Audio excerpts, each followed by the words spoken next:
ရန်ကုန်တိုင်းဒေသကြီးသင်္ကန်းကျွန်းမြို့နယ်တာမွေခရိုင်မြို့နယ်ရှိအလူတော်ပြည့်ကျောင်းတိုက်တွင်မကြာမီရောက်ရှိလာမဲ့နေ့တစ်ကိုတာတကြံအလူဖြစ်မက်လ22ရက်နေ့မှာအလူတော်ပြည့်ကျောင်းတိုက်ဆရာတော်နဲ့အလူရှင်များကစုပေါင်းပြီးရုပ်ရှင်တက်ကြီးတရုတ်ဆောင်များပါဝင်တဲ့အမေများအဖွဲ့ကိုအလူငွေနဲ့စေဝါများလှူဒါန်းခဲ့ပါတယ်။သတင်းပြည့်စုံကိုဆက်လက်တင်ပြပေးမှာဖြစ်ပါတယ်ခင်ဗျာ။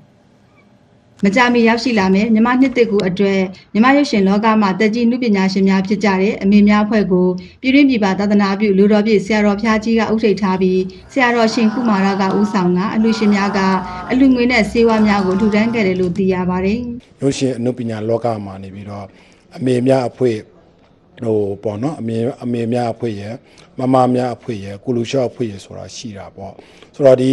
အမေများအဖွဲ့ဆိုရင်အသက်အကြီးဆုံးဆိုလို့ရှိရင်86နှစ်တည်ရှိပါပြီပေါ့နော်အဲ့ဒီ2ဆိုလို့ရှိရင်89နှစ်ရှိပါပြီပေါ့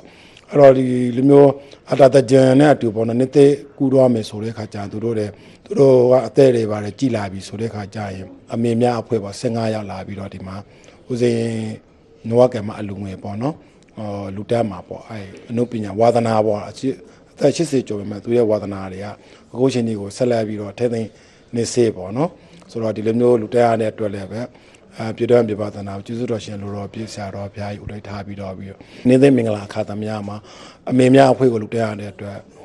ဒီထမ်းမကအေရှန်တာလပပါစေလို့နေ့သိကူမာနေပြီးတော့အတာတကြံနဲ့အတူပေါ့နော်တွေ့တဲ့အမြင်သိတဲ့အတူပေါ့နော်ဒီထမ်းမက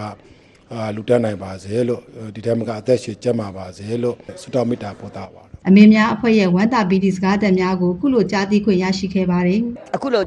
မတူလို့အမေများဖွဲ့ကိုအလိုတော်ပြည့်ကဖုံဖုံကနေပြီးတော့မှ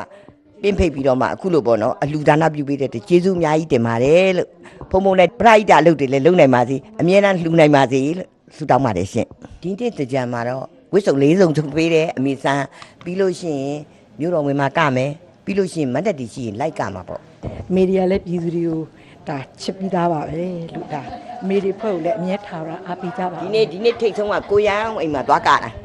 စုငွေတွေပါချိမြင့်လိုက်တယ်ဒီနှစ်အတာတကြံပွဲတော်မှာတော့အမေများအဖွဲ့ဟာမန်တက်တွေမှာကပြဖျော်ဖြေတင်ဆက်ပေးသွားမှာဖြစ်တယ်လို့လည်းသိရပါတယ်ရှင်။